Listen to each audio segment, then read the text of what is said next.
question number 16. In question 16, we're being assessed on how to translate and solve word problems involving quadratic equations. Question 16 reads, a number minus 20 times its reciprocal equals 8. The number is, so let's go ahead and write down this number in its word problem or verbal format, and then we're going to go ahead and translate it into an equation. All right, so a number minus 20 times its reciprocal, 20 times its reciprocal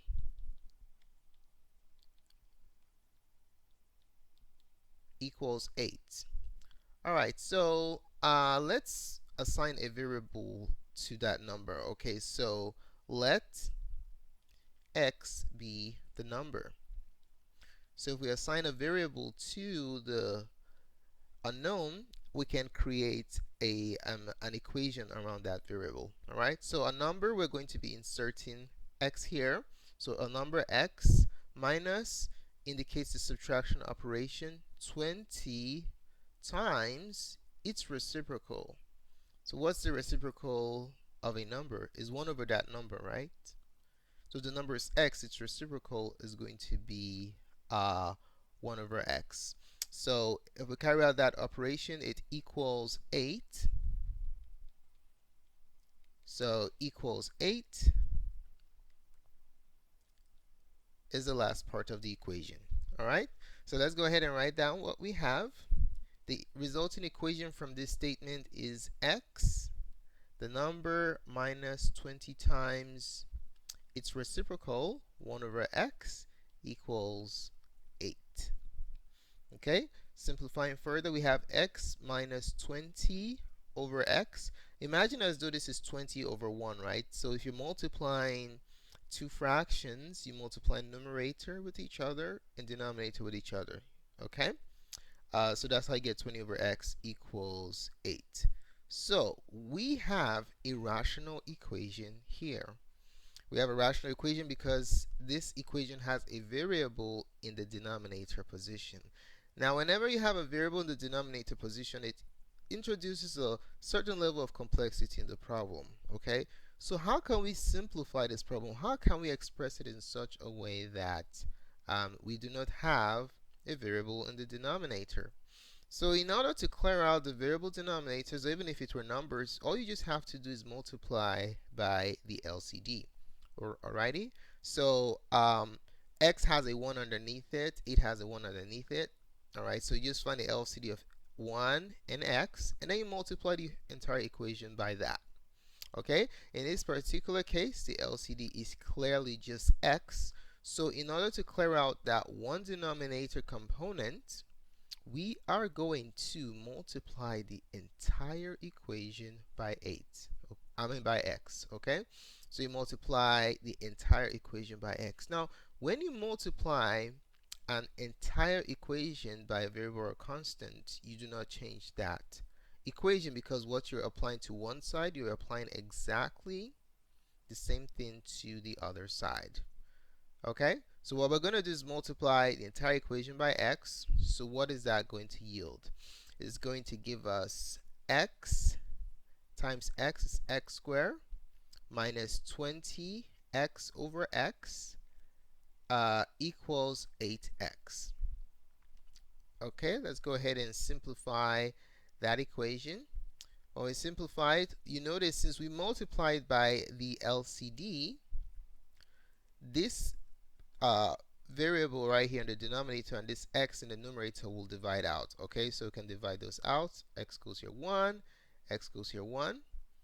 So we are left with the resulting quadratic equation, x squared minus 20 equals 8x.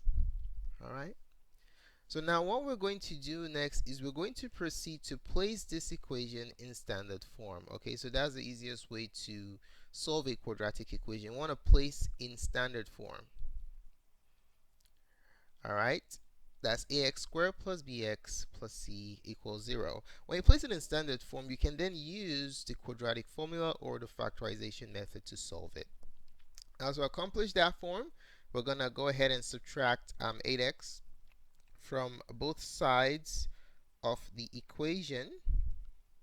So let's do that. You subtract 8x from both sides of the equation. And then we're left with the quadratic equation x squared minus 8x minus 20 equals 0. Alright, now we're going to proceed to solve this. Let's try to solve it by factoring, okay? And if it doesn't work out, then we're going to employ the quadratic formula because that method always works. So we're going to use the AC method to do this. You can use the guess and check method, the box method, the asterisk method, whatever method makes you happy. But I'm going to use the X game here, okay? So AC goes on the top and B goes on the bottom. A is, in this particular problem, A is 1, B is -8, and C is -20. So AC is 1 times -20, which is -20, and then B is -8. So we're going to play the X game, okay? Now, how do we play the X game? We ask ourselves, what two numbers multiply to give you 20 and add to give you 8, okay? So we'll just deal with the numbers. Forget about the signs for now, and then we'll deal with the signs later on, okay? So let's think about the pairs of integers that multiply to give us 20. 1 goes into 20 20 times. Does 2 go into 20? Absolutely. 2 times 10 is 20. 3, no. 4, yes. 4 goes into 25 times. We have a complete list. Now, which of these pair of integers can combine to give you 8? The first one gives us 21 or 19. Nope. The second one, 12 or 8. Bam. That's the one that we're going to use. Okay. So we're going to put these two here. 2 and 10. Now let's focus on the sign. How can we configure the signs in such a way that the product is -20 and the sum is -8? Since the sum is negative and the product is negative also, that automatically tells us that the bigger of the two must be the negative one. Alrighty. Now, if you take a look at the problem that we have here, A is equal to 1. That really simplifies the factorization process. How so? If A is 1, then we do not have to factor by grouping. We can just jump straight to the factored state. Okay? So since A is equal to 1, we have the luxury to skip grouping. Alright, so let's skip grouping. We can just jump to the factored state. What am I talking about? The factored state is going to be x plus 2, quantity x plus 2, using the first number, times quantity x minus 10 equals 0. Now, had it been A were not 1, then we will have to use factoring by grouping to complete the factorization process. Okay, so now that we're done factoring, we're going to finish this off using the zero product property. Since the product of these two quantities is equal to 0, so either the first is equal to 0 or the second quantity is equal to 0. Now let's solve. The first one, you can just subtract 2 from both sides of the equation. And then in the next one, you can just add 10. The goal is to get x isolated.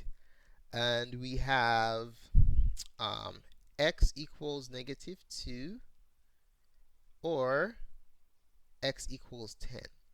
Now, ladies and gentlemen, when you're solving a problem like this, when you multiply by a variable as we did in this step, it's imperative to check for extraneous solutions. In this particular problem, we are not going to check because if you look at the options that we have, every option has 2 answers. So there are no extraneous solutions in this particular problem. Alright, so normally I advise you to check your solutions. If it's not a multiple choice question, or you have a multiple choice question where only one of these solutions are presented as an option. So since that is not the case here, our answer is going to be option number 1. x is equal to 10 or negative 2 is the solution to this word problem that we have right here. Alright, so question for you. In this particular problem, we cleared out the x in the denominator by multiplying the entire equation by x. Now, can you think about a different way, a different method to get rid of this x in the denominator position other than multiplying the entire equation by x? If you have an answer to that question, just post your answer in the comment section below.